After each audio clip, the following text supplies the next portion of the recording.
Good evening, everybody. Welcome back to Visionaries and Inquiries on 22 panels, where the fine folks from Psychocomicology join me to discuss Tom King and his work from a therapeutic standpoint, clinical standpoint, something like that. Right now, we've got Lee Woods and we've got Dr. Edgar Ramos. Sam may join us in a bit.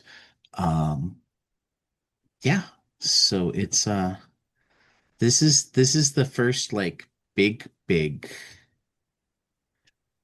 Tom King book. I mean, I've enjoyed everything we've done so far, and the Vision put him on the map, that sort of thing. I don't want to say the ones before are less, but like the CIA agent writing about Baghdad in '03 got people's attention. A little bit. I can see why. That it did. Um, I mean, for that matter, I I liked the afterword from Mitch Gerads where he's like the conversation was what it was. They were told he was told that it was Oh, yeah, I know what you're talking about. uh afterword from Gerads. Ba, ba, ba, ba. Homelander and It, Justified. yeah, it was. It's Justified meets Homeland. Hey, that sounds cool. So it's written by Tom. I'm in. Yeah. Yeah. He hadn't even heard about Tom, or he hadn't even met Tom yet, but he'd heard about him Yep. and knew his background, and that was enough for him to say, "Oh yeah, yeah, All he needed. we're doing this." But it was also enough to challenge him because he knew that like I mean, it sounds like Mitch had a sense of duty and understanding that he wanted to do right by anybody that had been over there and not make light of their service or get things wrong. But like it was doubly or triply so knowing that like the guy writing it, who was going to see the artwork first, would know if he fucked up. Yeah. Absolutely. Absolutely. This is like my fifth or sixth read of this book, and I think it was the first time that I actually managed to catch all of the layers. And I Oh, don't want to guarantee that I caught all of the layers, but like the fact that all three of them, or the two people that help him solve the mystery, were like involved in committing their own crime, moral yeah, you know, morality. Yeah. one of them knowingly so, and the other not as much knowingly so. Um, Well, I know that we've had some conversations on prior podcasts and outside conversations about the difficulty I had reading this book. Now everybody knows, I think it's no secret. I'm a huge Tom King fan. I mean, I love his work. I try to buy everything that he's got out there and add it to my collection.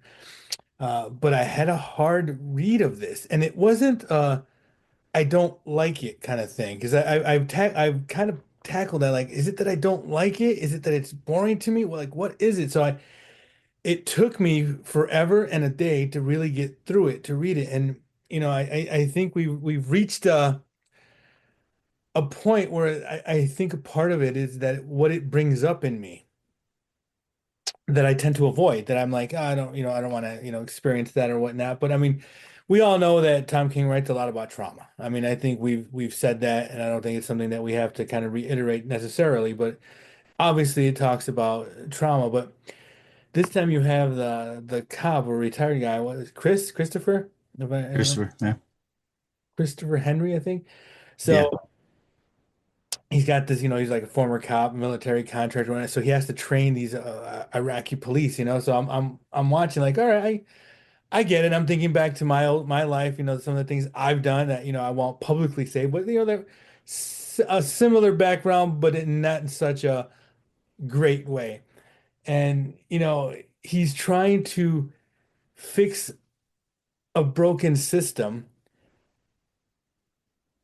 with like ambiguity. Like there's no clear like rules or ways of doing things, and he's Right, trying to establish this rule system or establish something like he's essentially trying to fly the plane while building it.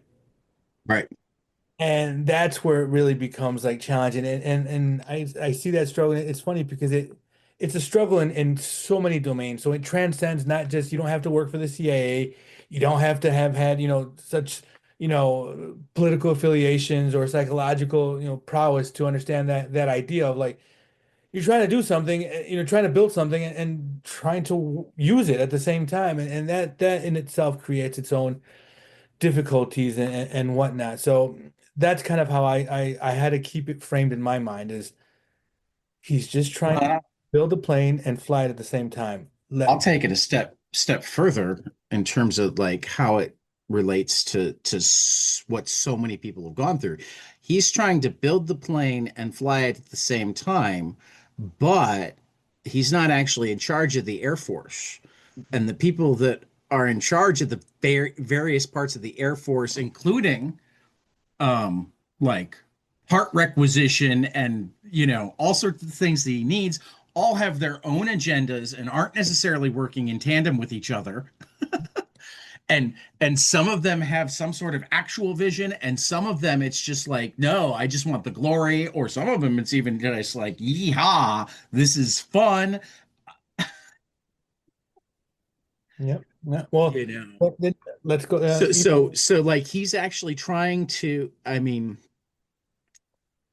he has an actual ideal that he wants to live up to, but it's not necessarily something that's shared by anybody, but certainly not by any of the people that he might need things from Build this.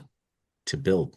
Yeah. Well, then along that lines, it's like I try to apply. I'm like, all right, why am I not getting like enthralled in it? But then I'm like, all right, well, with that notion, I'm like, all right, how does it apply to some of the things that I do, and why is it like, why is it making me avoid it? And it's like, I get it because for me, what it evoked was this sense of trying to, I guess I can say it by this cheesy line is that the more you try to change a system, the more you become the system. Sometimes. And that's kind of what, what do they call that? Is that conflict, I think, or that idea is like I'm becoming it. That's what that moral injury, I think they Hmm. refer to it as, is like you get like you almost get disheartened. You get like fuck, like I'm trying to do this, and then you end up doing shit that you normally probably wouldn't want to do yourself, or like you question like so that moral injury or that moral ambiguity starts to affect you. And I think that's what was kind of hitting me is like the more I try to change certain systems, the more that I just become part of that system. And it's like, and we use cliche and lines like, well, sometimes you got to wear two hats. And well, in order to change a system, sometimes you got to work with the system. And we all have these lines that we use. And it's like, Right.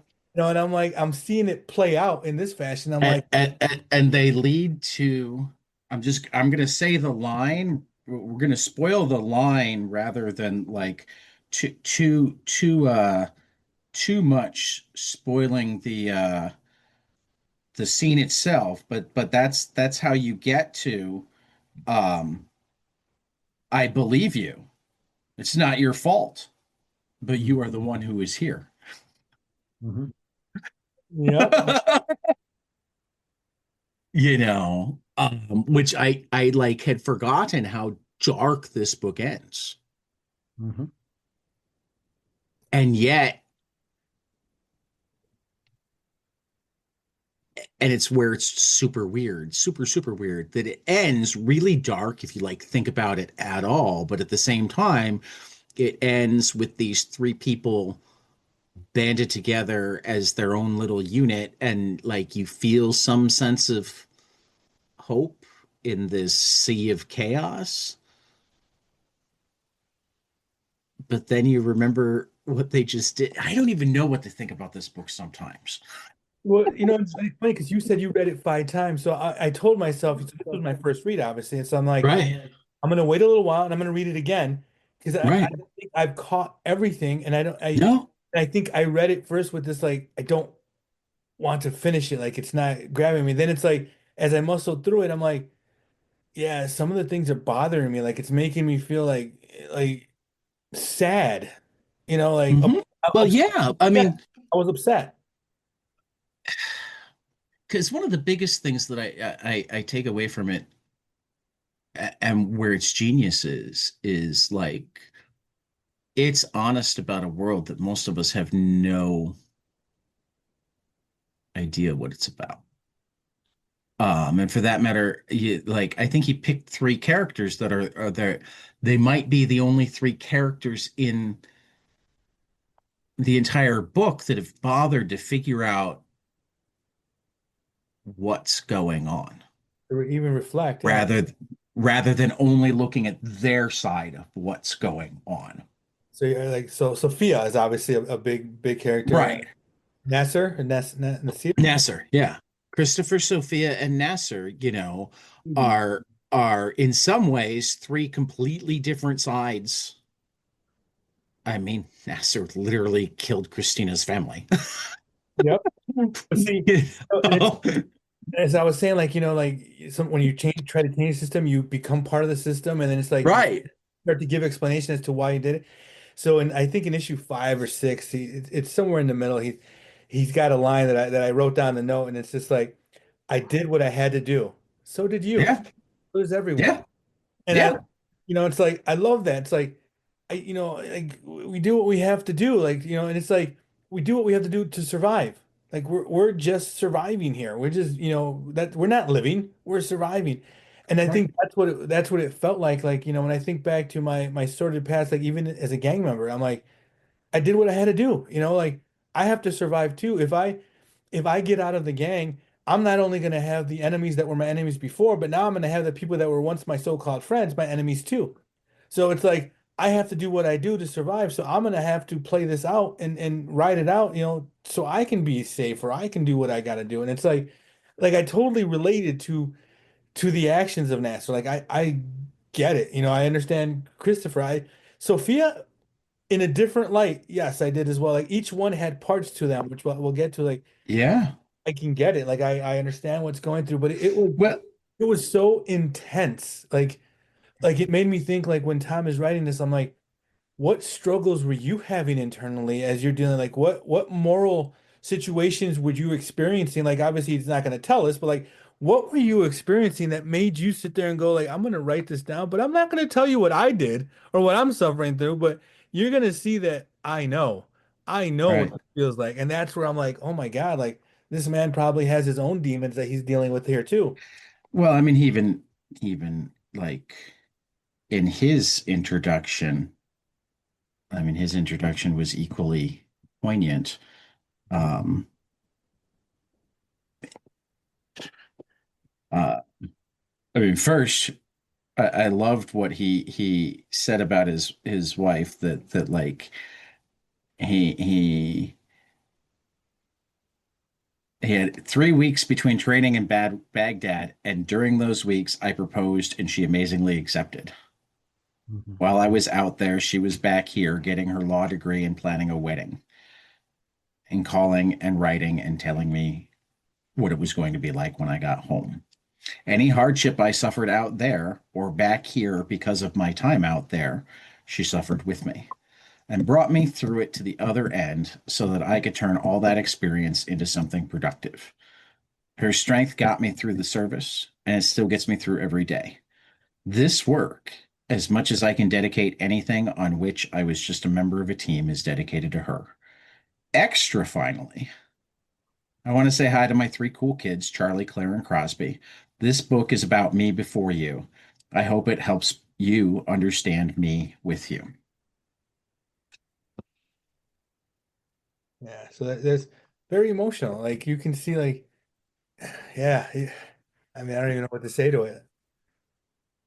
I mean, yeah, this is, I mean, every Ambiguity. time I read this book, I like it more. And every time I read this book, I know how to describe it less.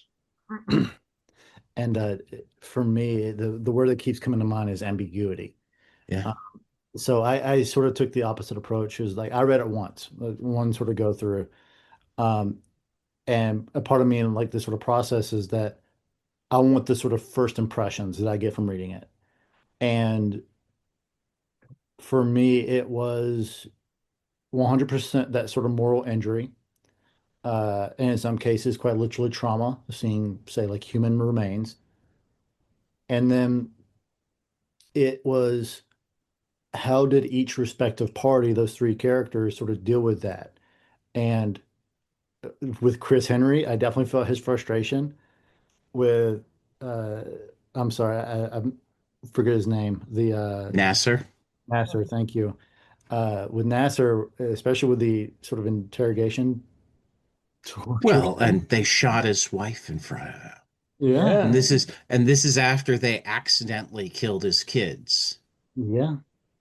It was just like based on information that he'd given them that they screwed up with. the clerical error and Right. I from it, right? And Um, it's just like you quite literally see the victim, him being the victim, and also feeling for him. Like, yeah, I understand that your I anger, mean, but also how you have to keep it in check because you're in some way right? a informant and a part of this front. I mean, even in terms of the trauma, I mean, I even think of Bob when they're sitting together waiting for the operation, right? Definitely fuck Bob, but he's both justifying and insisting that he didn't shoot Nasser's wife all at the same time. Yep, I didn't shoot that woman. I mean, what was I supposed to do? All yep, those folds. If I wait and there's a gun, it's too late. But I didn't kill that woman. right. And Fatima. again, going back to ambiguity, right? And Right. it's almost like it reminds me of the ROE, rules of engagement. It's a different world, it's a different lifestyle. But at that point, yeah, it is life or death. I think Dr. Ramos hit this on nail on the head, is that you do what you got to do. And if in that case it's either me or you, but at the same time, it's the more rules that you have, it seems like the more ambiguous it gets. What can I do? What can't I do? And that sort of played out in the scene without going too far into it. That's where it played out. Like, where's the gun? Right. Where Not is there. it? Not there. That intro, when you think about the Hmm. start, and because remember, I had difficulty going through this book. I'm like, that intro, Oh, the intro is it, brutal. it fucking slaps you in the face. It's Mhm. just like, what the fuck just happened? Well, Like, and when they're telling him, "Oh, we had to shoot her because you were in there," like for and your he's safety, sitting there going, "But I I had, had it under control." like, and it's funny because maybe I don't know if that's what raised this anger in me or raised this like I don't want to fucking like this book is hard. Like it raised these feelings in me like that I had to actually sit with and look back because I'm thinking about our current state of affairs in this country. Like, well, he was possibly armed. Well, it's Mhm. for public safety, we had to do this, like, well, Right. it's officer safety. Like, you have these questions like, whoa, wait a minute, but they're not armed, like, or, Right. first let's try to de-escalate, like de-escalation is Right. out the freaking window. So it raised all these thoughts and like Well, and that to me is why that story that he's telling is so important. it is. Is that like It trickles down. de-escalation is something that we believed in for a long time, even in combat. Yeah, I don't think we abide by it much, I think back to when I was a young You teenager. don't. I mean, I think it actually started probably with Vietnam. Um, military started. The way I understand it, they changed training quite a bit to increase fire rate. Blah blah blah.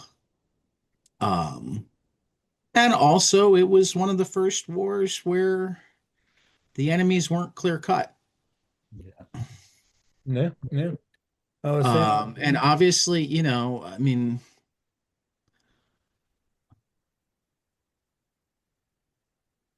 I would be of the opinion that like you should never shoot a kid, but like there have definitely been kids that have blown up soldiers. Yep. So I don't know if that would make me a good soldier or a bad soldier. That's the most. Um, though I also think that anytime you're in a situation where the enemy might put up kids against you, you got to think really hard about whether they're your enemy or you're theirs. Hmm. And if you're their enemy, I mean, I think that's something that's not thought about enough. Like if we feel like we have overwhelming force to go against the other side, then maybe we should not be on the offensive. Maybe that's forcing them to do things that are less human because it's the only options they have. Yeah, I mean, and you got to always keep in the context though. You have young kids going into the military. Right. May not always understand the moral ambiguity or the moral complexities that are going on. So they're kids themselves. So I mean I obviously I stand by our military. Like we Yeah. have young people that are. But standing by the military and standing by military leadership and standing by politicians' use of the military are very different things. I agree. I agree. I agree. I work a lot with vets, and it's Right. funny because as people like, well, I stand by my military. My son is, and it's like, but they themselves will tell you I was used. Right. They will tell you like they fucked me over. They are Hmm. not taking care. I work with a lot that have nothing but complaints about how even the VA doesn't take care of them. Their wait lists are, and it's just like, Yep. what the fuck? I'm like, so let's send them to war, fuck them up, and then they come back and it's like, hey, we'll try to get you treatment. We'll see what we can find you. Wait, hold on 6 months. Like, and it's like, what the fuck? We don't think your depression has anything to do with your service. Yeah, like, yeah, like you don't need It's that. got nothing to do with you seeing body parts flying through the air. Your So trauma is completely unrelated to your service. well, then they question their trauma. They Right. question Right. their mental illness. Like, well, and I've learned as of recent, many of them like it's not talked about in the military because heaven forbid you mention and you're ostracized or you lose everything that you've worked for. So it's like, man, like that's the shit that's they're dealing with, and it's yeah. I mean, it raised a lot of like, and the more I look back, the more I'm like, that's why like I didn't Let want me let me let me toss this out. And I'm kind of formulating this as I go. So, um, I think that there are uh, a handful of us, generally somewhere in the neurodivergent class, that can't help but be both self-reflective and reflective upon the world. And there are a lot of people that self-reflection and certainly world reflection are kind of luxuries. They're things that they can do when they have the time, they have the energy, when they're not just trying to survive or get by or get home or whatever. Um, and I'm saying this in the context of I think what separates Chris and Sophia and Nasser from all of the other characters we're seeing is they can't help but be reflective. They can't help but consider both their own psyches, emotions, morals, and the big picture of what's going on. And what we're seeing all around them is people that, whether it's because they don't have the skills to do it, or whether it's because they don't have the time for the luxury of doing it, just aren't reflective on any level whatsoever. Hmm. I definitely see that with Nasser and Sophia, right? And I'm thinking about the conversation that they would have in their I mean, head. I'll add Fatima to the list too. Fatima.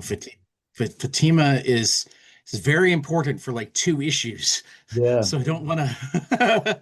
it's also very, very true. Like kind of thinking back and reflecting on why they're doing this. I mean, my favorite scene, as heartbreaking as it can be, is the pool scene with Chris and Fatima, where they're getting drunk Oh, and yeah. Yeah, that was well drawn too, by the way. We haven't even got Oh to yeah. the, but yeah, that Yeah. that scene was powerful. But definitely seeing those three in their reflective states versus like fucking Bob or the general or Even Franklin. even Franklin. It's Franklin seems like your friend, but like he's not. nope. Who can you trust? I mean, Right. I mean, you're talking about everybody's traumatized in there and nobody trusts nobody. It's like you really got to Right. pick your allies, based on what they can do at the moment, not on they're actually my friends. Yep. Right. Um, Right. Guys of family. But I think even in that conversation that he had with her, it was like, yeah, we're supposed to be family, but at the same time, everybody has their own agenda. Right. Like, Right. okay, how do we reconcile that? Right. Everyone else is just following orders. Everyone else is just living their life, even like looking at Chris with the laptop and like, it is this the guy? Are we famous? Like, Right. really? That's what okay. No, it's not. Oh my God, this horrific video of somebody getting their throat slit. It's, is this the guy we have in our morgue? Yeah.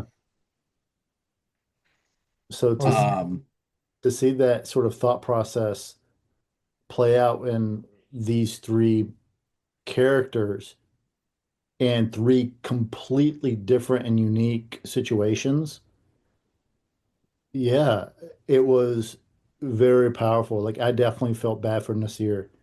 yeah. Sophia was just like, man, you were doing great, great things. You were so powerful, and yet at the same time, you were powerless because you are a woman.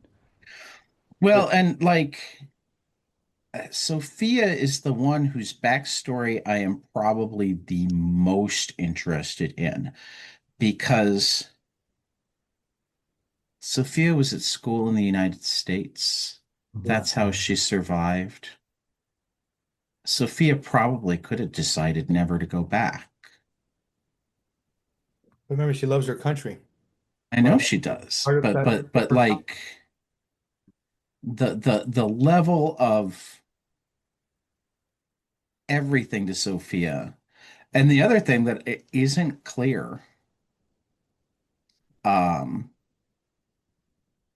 and I kind of like the ambiguity. When did Chris and Sophia meet? Did they I don't become lovers in Iraq or did they become lovers in the States? Did he I don't think go that was because she's clearly ever. there? It wasn't clearly denoted It's that. not. No, their relationship is very ambiguous, except for the fact that it is abundantly clear that they adore each other, even though there are times when So wait, so let me bring this up because do they or is it you I ever I like think they do. and that's where I'm like, when people are dealing with trauma or dealing with, like chaos, we have this thing we call trauma bonding. And it Yeah. happens a lot like in hospital systems and residential, like, which is why I ended up not wanting to always be there. Like this idea of trauma, like to me, they have like this trauma bond. It feels deeper than that to me. Trauma bonds can be pretty deep, let me tell you, No, right?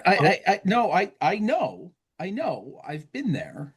Um, but that's actually one of the reasons I question whether or not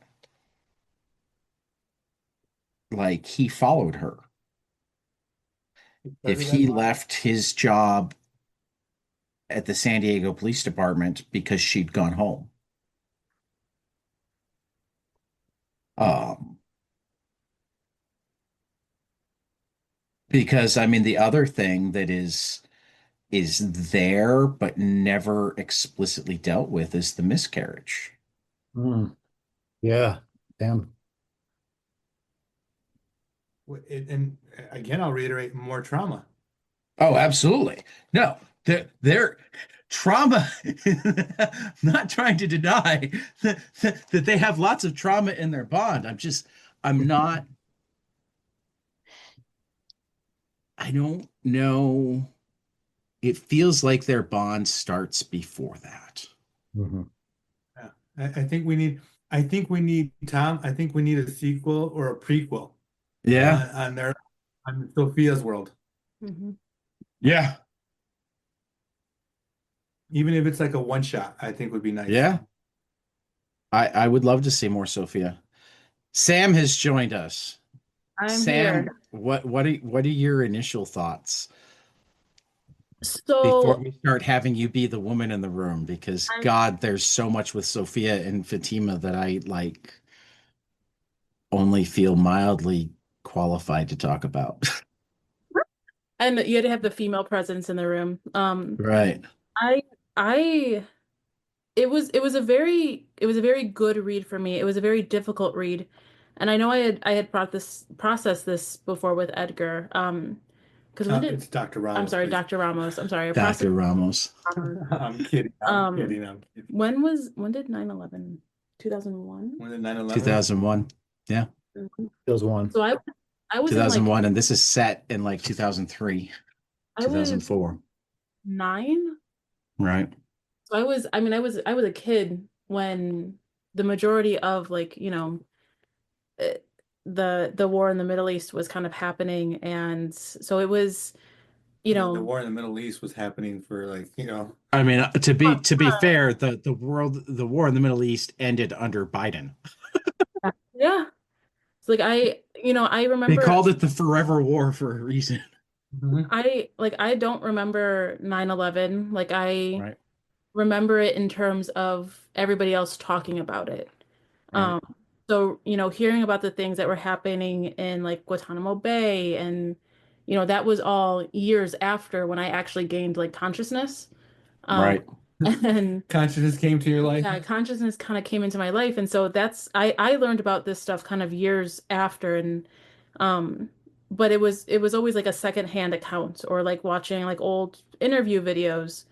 So it was a very different read for me in terms of, it's historical fiction that I am aware of, but Right. it wasn't really It wasn't real to you it the way wasn't that, real yeah, to because me. Yeah, you weren't really like, oh, you were alive, but you didn't understand the ramifications and consequence of what all that meant at that time. If I exactly. can not answer for you, but assist. It's real, but it wasn't Right.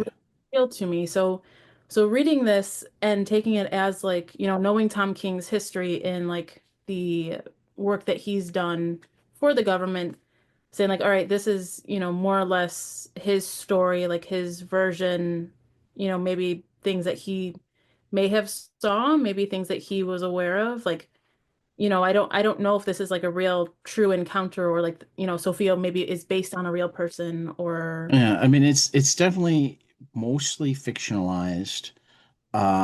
Something that a friend of mine has tossed out, and I forget if I ever asked Tom about this or not, is that um apparently the Big Lebowski, the only part of it that isn't like real in that like it didn't happen on some level was the rug being stolen. But that gave like the through line to tell all of these like little vignettes as one bigger story. And like they weren't necessarily the same characters in the real world, but like it's like we create this set of characters and we create this caper for this rug, and that gives us the opportunity to tell all these dumb stories that we know. Mhm. Um, my friend Andy posited a long time ago that that's kind of what he feels like Sheriff of Babylon is like the murder mystery itself is fake, and like each individual character might represent lots of different people, but most of the individual events feel like they might have happened, Mhm. if that makes sense. Yeah. So that was my read on it, where it was like, I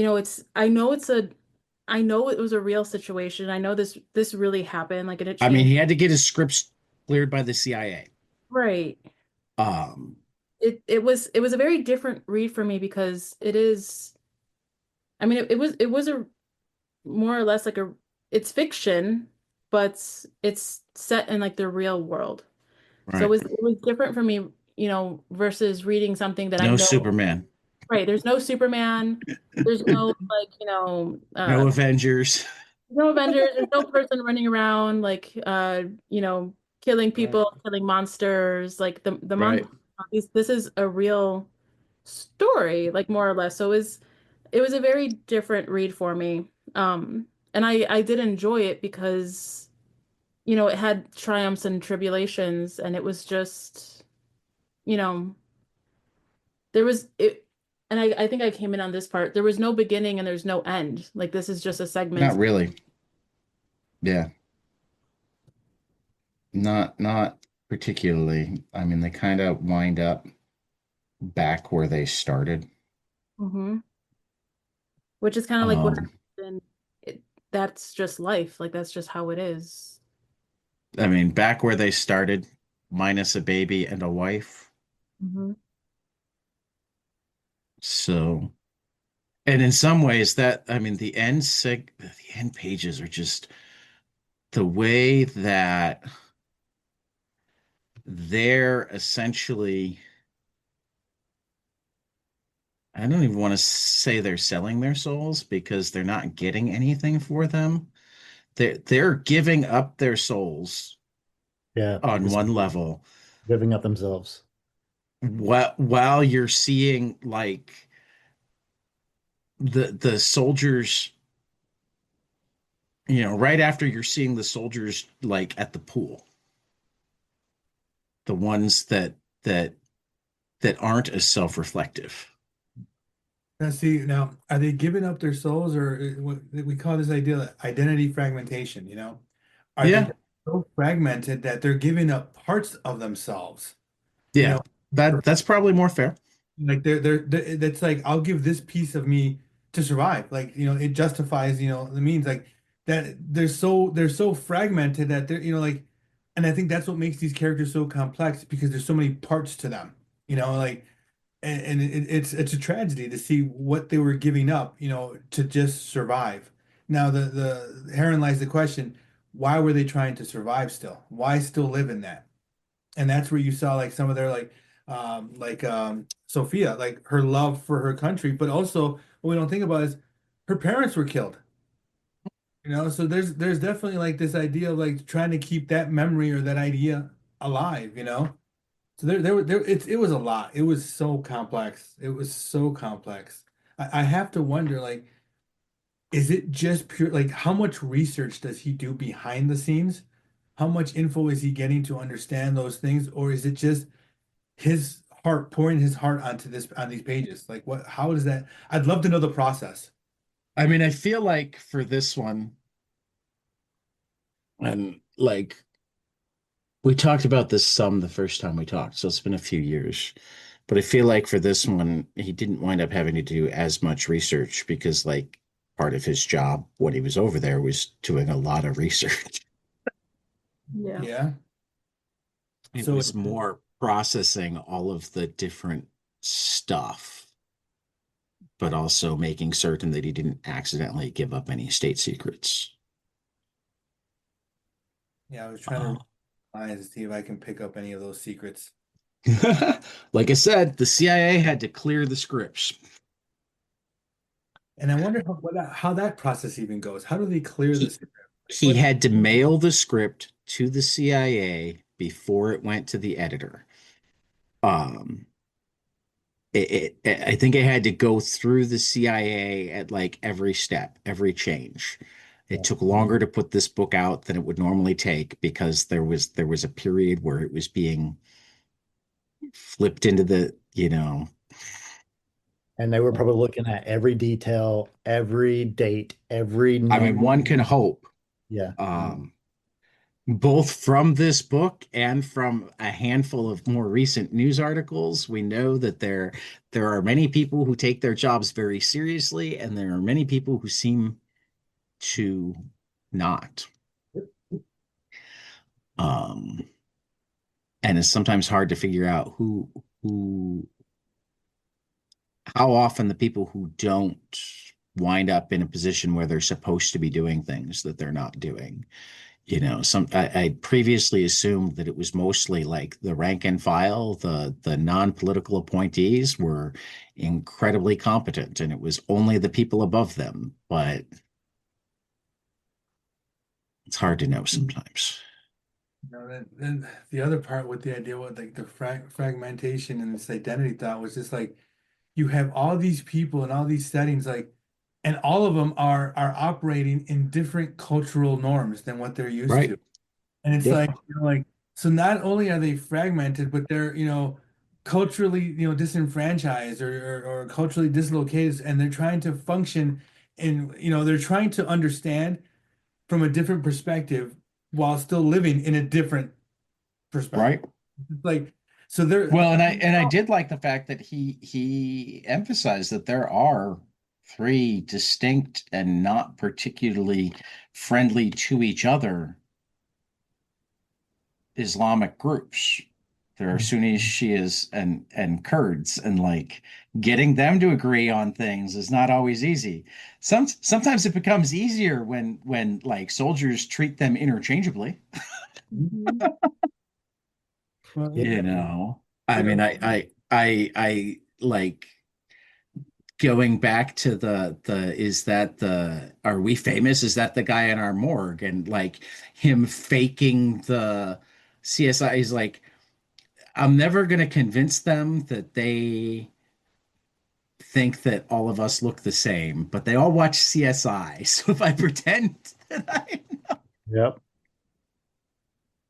Even so much so, I believe it was Sophia, uh, with during the mortar strike. It right. was very fascinating to me. Again, not just living their culture, their lived experience, say, but still this idea of what it's like from the other side. It Mhm. almost so, oh, we're cowboys, pow, pow, pop, pop. Like it's th this is what you see, and again, we see that with several yeah, interactions with Sophia and like her brother, or Sophia and Nasser, where it's like the idea of I love my country, but how does like looking at America and like is this what America has done to us, or is this what our people have done to us? It's a very All of the above. man, yeah, it's just the layers. so I gotta Yeah, ask, so that book was what, 2013, somewhere around there? I think so. So, and it was written in a different time period that we were in, a different context.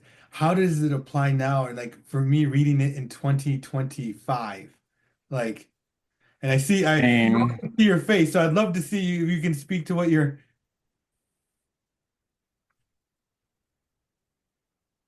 this is how like whatever we want to say about the Bush administration overall and whether or not we should have been in this war, particularly in Iraq. Um, I think it's very hard to look at our military and intelligence communities after two rounds of Donald Trump deciding that he doesn't want people who know how to do things. He wants people who do what he wants and think that they're as competent. So if this is how chaotic it could be back when most of the people involved were good at their jobs, kind of terrifies me about what could be going on now. You know, It's funny because that book is still relevant right now. What is that? 13, 20, 13, 23, 12 years later, and the relevancy 12 of it years later, still, 20 years after it was set. yeah, still has strong. Officially, the war in the Middle East is over, but it took all of like a year after the war in the Middle East was over for Israel Gaza to flare up and like So it's not really. And we still have all of our same misconceptions. And I mean, seriously, it came up this or yesterday morning on the podcast. Um, or maybe it was with Greg and Fake last night. I don't remember. We've had what, three airplanes fall off of an aircraft carrier in the Red Sea? I mean, purely coincidental, Dad. Purely. I say that facetiously. You know, and I haven't heard any great explanations.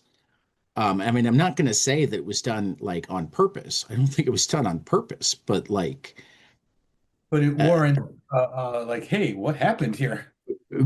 even when the first one fell off, it's like officially it was like, oh, they had to make a sudden turn, and everybody who knows anything about aircraft carriers is like, aircraft carriers can't make sudden turns. They're too big. That's not how it works. Um, and we officially have declared victory over the Houthis in Yemen. Mind you, the ceasefire we signed with them, we give up nothing, and they promise only to stop shooting at us as long as we stop protecting anything in the Red Sea. And they do not promise to allow shipping to begin to continue in the Red Sea. So, in other words, they were kind enough to allow us to declare victory as we surrendered, Nice. or or at the least retreated. Because I guess surrender we would have like given them the aircraft carrier, so we didn't quite surrender, but like As a one drill sergeant, I heard say this, and I thought it was really funny, is they advanced in the opposite direction. there you go, there you go. And again, I haven't served. I'm not a military geek.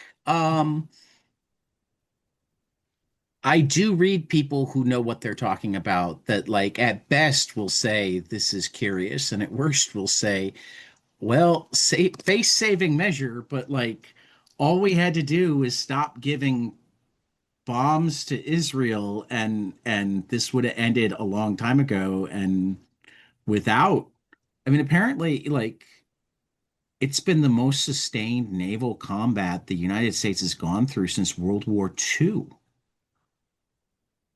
Oh, wow. And we at best worked to a standstill against poor, mediocrely armed rebels who proved that you could fight a sea war from land with like surface to sea missiles and repurposed anti-aircraft guns. And I mean, I don't know my in-depth military. I don't know if any of you might know more. But again, this is the sort of thing that makes me go, "Oh my God, we've gotten so big that we're not very organized." But then when I look at the world now, it's like, okay, we've got the most expensive military in the world, but like, I don't think it's the most effective. It doesn't seem like we ever managed to accomplish what we're hoping to accomplish. And part of that is like American exceptionalism, as we see here, like completely neglects the fact that other people are proud and competent as well. That's certainly been a major factor in every American military conflict since Vietnam is we go in and oh we're awesome so we're gonna win and it's like hey we live here and we don't want to die and it turns out the people who live there and don't want to die fight harder and are more creative and Yeah. Yeah, Um, I think that that relevancy is so in your face now. Like I wonder if a re how do they do when they republish it or reset it out? I wonder what it would do now, like people reading it, like with a new forward, a new advance forward. That would yeah. I would be intrigued to see how that is. So if you had I to mean, pick, it's hard to get Tom to go too far on the record about this sort of thing. I've tried once or twice. He'll talk about mental health till the cows come home, and everybody knows he's a liberal, but he's careful about what? Yeah. specifics. No, I don't blame him. So who favorite characters? Oh, I think I love Sophia and Fatima. Don't get me wrong, Chris and Nasser are great, but like the women here are just so powerful, even in their vulnerability. Mhm. I agree with that. I My, mean, sorry, go ahead. no, it's all you. Nasser. And it's very Oh similar to God. the reason that you said for the women in this comic is that for him, it was an unbelievable amount of resolve Mhm. for the tragedies that he experienced. And yeah, the fact that he came out of that again, like that sort of fragmented selves or losing part of themselves that we talked about earlier. Yeah, of course, like that happens to people, but Jesus, the what he went through, and he still was able to remain calm, cool, and collected was just like, oh Well, and with some sense of like morality and desire for good. yeah, yeah, Right. I think that's the part that I mean, except during that time where he's getting the crap beaten out of him, and you know that the biggest reason he's not saying anything isn't even that they've got him for the wrong reason. It's because he's hoping that they kill him. Yep. yeah. Mhm.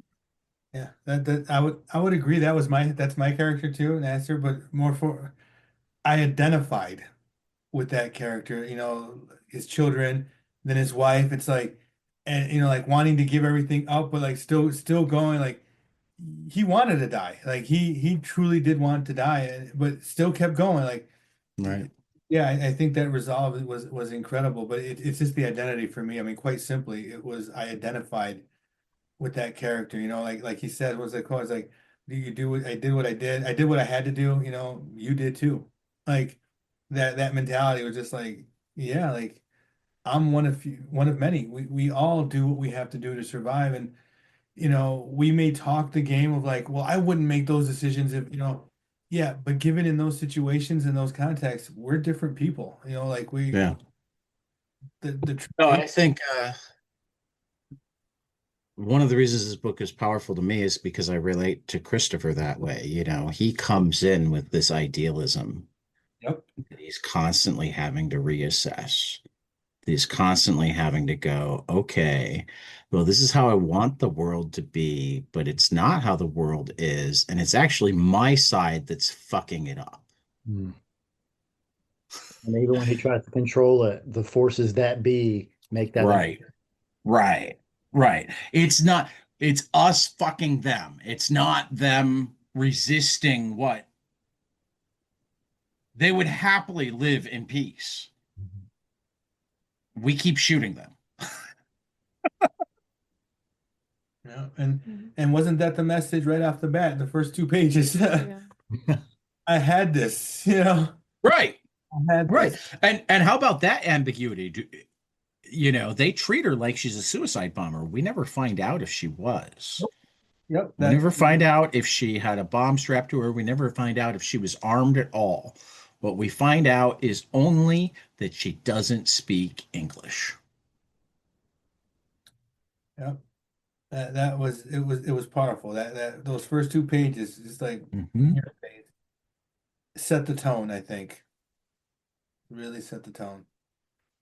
Yeah, no, I mean, I think it's one of his masterpieces. It's no doubt. It's no doubt one of his masterpieces. And I see that some of the struggles and things he puts on there evoke things in people, like myself included, that like, yeah, no, I'm good. I want to read a superhero that saves the day and makes Oh, it's hands down his hardest read.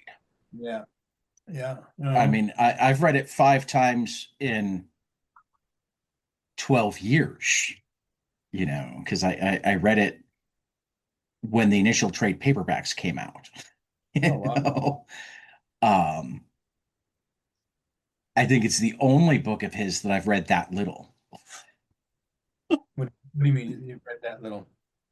I mean, I think that there's no other Tom King book that I've read less than 5 times Ah, since it gotcha. came out, and including things that came out like last year. I've read Animal Pound more than 5 times.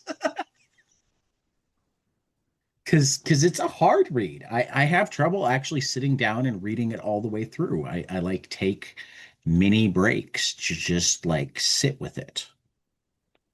I think I would agree with that. Like usually when I read, like I kind of get if I'm enjoying the read, I get sucked into it, and then it's like 2 o'clock in the morning, and I'm like I need to go. Right. But with Right. like I had to stop reading it and like Yeah. say, okay, I'm gonna come back to it. Like I'm enjoying it, but I need to sit with that for a minute. I mean, I once read 60 issues of Tom's Batman run in one sitting. And I think the most I've ever read, and I don't always like I read it today and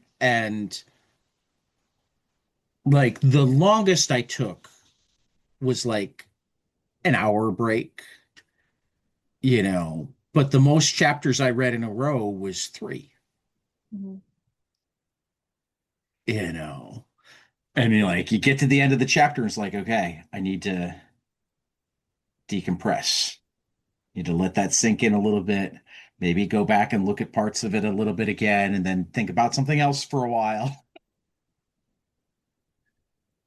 So, Sam, who did you relate to? Who did you love? You came late, and we were already like we'd already beat ourselves over the head so much. We haven't let you chime in as I much. know. I'm like, oh, I missed it. I mean, I think I have to say, Fatima and Sophia. Like that's, I resonate with them as women, as mothers. I have a very good friend of mine who's a Muslim woman, and she's got three little girls, and it really, like we don't talk politics, because she still has family in the Middle East, and we don't talk about it. But she's disclosed things that she's gone through, and things that her family has gone through.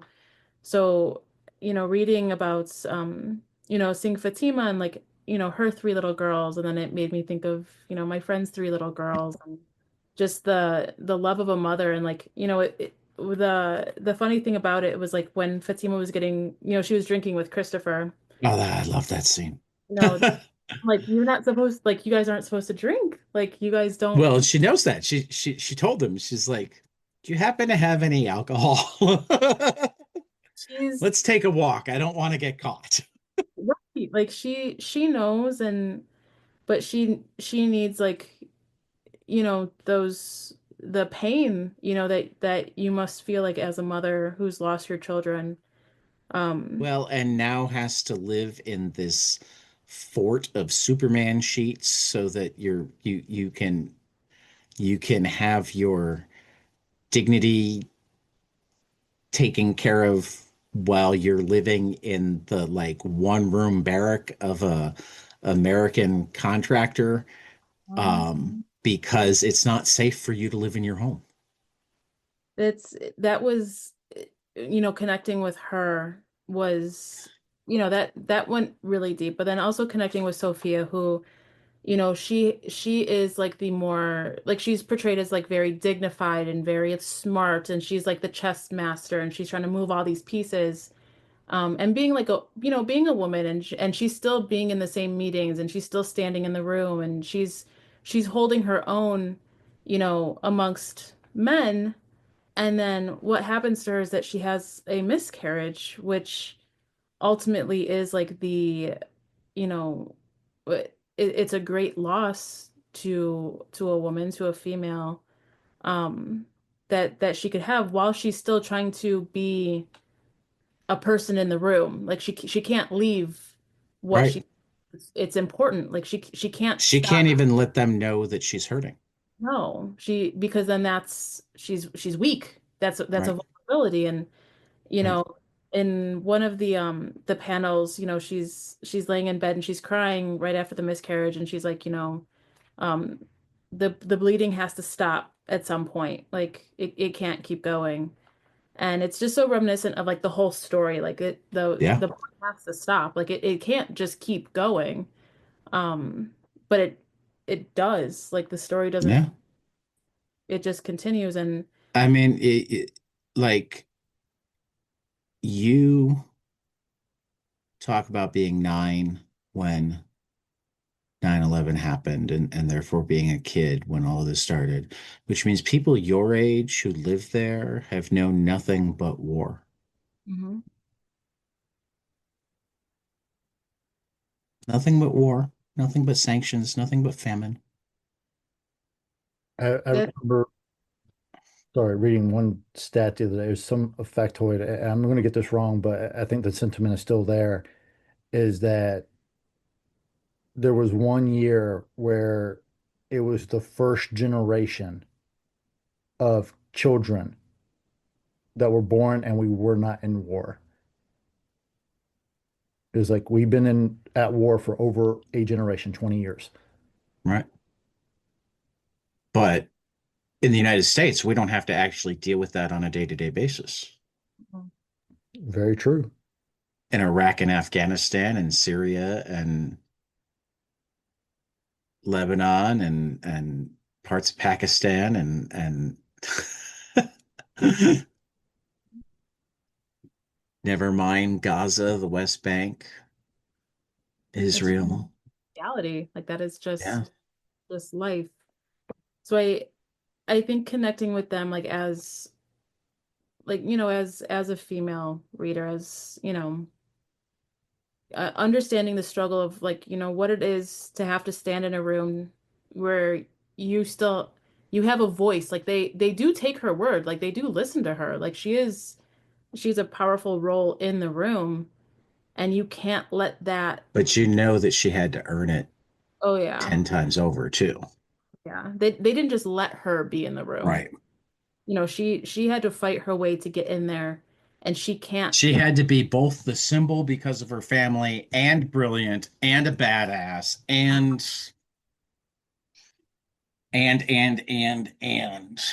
Mhm.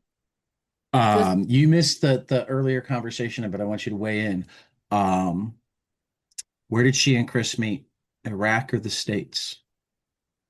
I don't know. I I don't. feel like their relationship is older. I feel like he went because she was there. Oh yeah. Well, because she is already pregnant before the story Yeah. starts. I mean, but he's been there long enough that like that could have happened with them meeting there. But but I feel like he followed her there. I do. That's just me. But it's like my next question to ask Tom, because it didn't occur to me until this read, that I feel like their relationship is older than this book. We need a one shot of that. Yeah. If he's got the energy, I wouldn't blame him not to. I think he's Or if got he knows somebody who has the energy. quite a few more books, more stories to tell, excuse me. Yeah, but like, I mean, like, uh, I'm always amazed at like the cartoonists who do primarily um autobiocomics to begin with, particularly if there's any trauma in their life. Because like it's one thing to write an autobiography. You get to write, and I guess Tom has the advantage if he's only writing this. So that does make it a little bit easier. But like you write it, you edit it, you're done, right? But when you have to sit and draw it or sit and look at it, it becomes a whole different thing. Uh, yeah. So, yeah. I mean, I just want to acknowledge too that it's such a fantastic, well-written, well-drawn book. It evokes so much in us. And the fact that we're sitting here now, all four of us, and it's almost like even via Zoom, the energy just feels so sucked out of the room, right? It does. But It does. but Well, because it's it's not a happy read. Like it's not a No, no, not like by it's not by any circumstance. nope. No, like it's this a is, good read. It's a very good read, but it's yeah. a happy read. I mean, every time I read it, I wonder if it is his best work. Though with Tom, I almost feel like whatever book I'm reading is his best work, right? Um, but uh yeah, it's definitely his hardest work to read. And some of the other ones aren't like super easy, you know. Could we get the Strange Adventures? That one Yeah, was Strange Adventures has some moments. Mr. Miracle has some moments. my. I Gotham, still have started Mr. Miracle and I've gotten to that spot that uh, I took my break from. I'm still on that break. right. I can't. Gotham Year One can be a really tough book. Heroes in Crisis can be a really tough book. I mean, Tom doesn't shy away from the tough stuff. Mhm. Um, That's why we love you, Tom. yeah, yeah. So next month, the Omega Men, and then we start 3 months of Batman. Let's go. I like the Omega Man. That was good. I like the Batman one. I liked all of them. What am I saying? Yeah, they were all Yeah, good. yeah. No, I'm just going through the list again, and it's like, uh, I said I'd read almost everything 5 times. That's not quite true. So far, I've only read Danger Street once. So I have this feeling that when I read Danger Street again, I'll like it more and read it again and again and again. I really enjoyed Danger Street. I read it. I've only read it in single issues so far. I haven't read it together. So I wonder if I'm going to wind up because, like, certain single issues I loved, and